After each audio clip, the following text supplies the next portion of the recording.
Welcome to Fanboy Critic, where we go watch new movies out in theaters and give you our review, both the good and the bad. I'm Joel Ortiz and I'll be your fanboy. And I'm Sam McClure, I'll be your critic.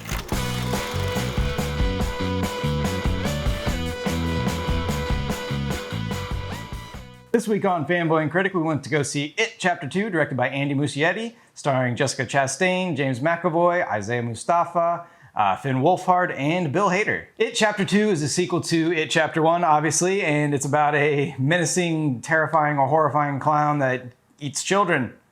That's it. Andy Muschietti, he made a 3-hour-long movie with a bunch of famous actors based on a very famous book. What do you think he did well in this movie? I think he did really good paying homage to the original one, just like he did with the first one.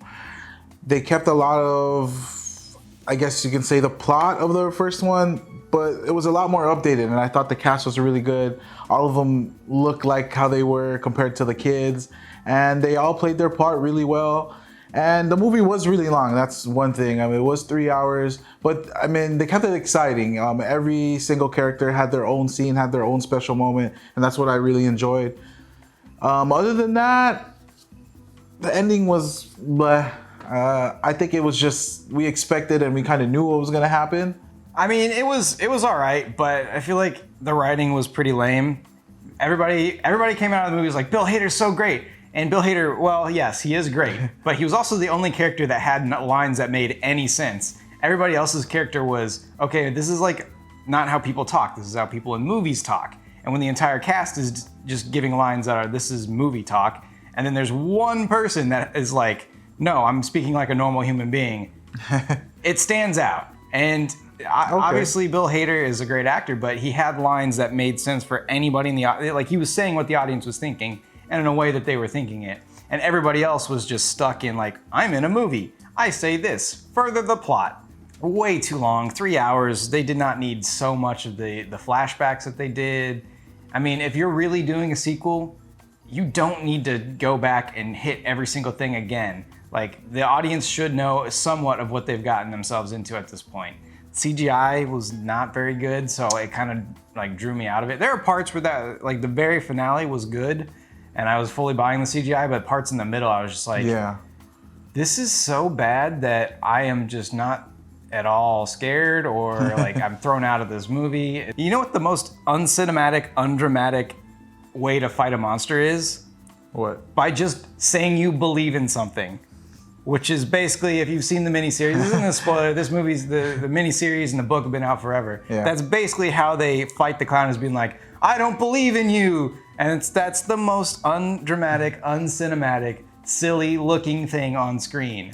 Yeah, I guess that is what kind of killed me at the end of. But there was, you know, some legitimately good moments and good acting, but it all comes down to the script, and I don't think the script was there. All right, Jay, convince the critics out there why they need to go see It. Go watch this It, because you've seen the last one and you've seen the original, and this is just gonna come full circle. And he did a good job with it. Just go check it out. I don't know what to tell you. You pretty much saw everything that you wanted to see in the first one. The second half is just a repeat, basically. They just do the similar things as adults. Damn it. That's a pretty good explanation. From anger to love, how do you feel about this movie? So with this rating, I'm definitely gonna go with a like. I didn't hate the movie, nor did I was super excited about it, but it was still fun. I still enjoyed it. Will I watch it again? Definitely. Will I watch it after that? Probably not. I mean, I watched it 5 times in theaters. I'll probably watch this one more time, and that's about it. For me, I'm at a why. Like, why did we really need this? Obviously the book goes, you know, kids then adults, but the kids basically had a full story arc, and it came full circle, and it was a story start to finish. And then this was just like a second season of television where they're just like, well, we just gotta keep doing it again because that we gotta continue it. Like, obviously the book is like that, but the movie's kind of, the story ended with the end of the kids, and then this part was just extra, and it just seemed unnecessary. All right, fanboys and critics, make sure to like, subscribe, leave a comment, share, do whatever you can. Give us some love, because we are a much smaller channel and it helps us out way more than those bigger guys. We'll see you for the next review.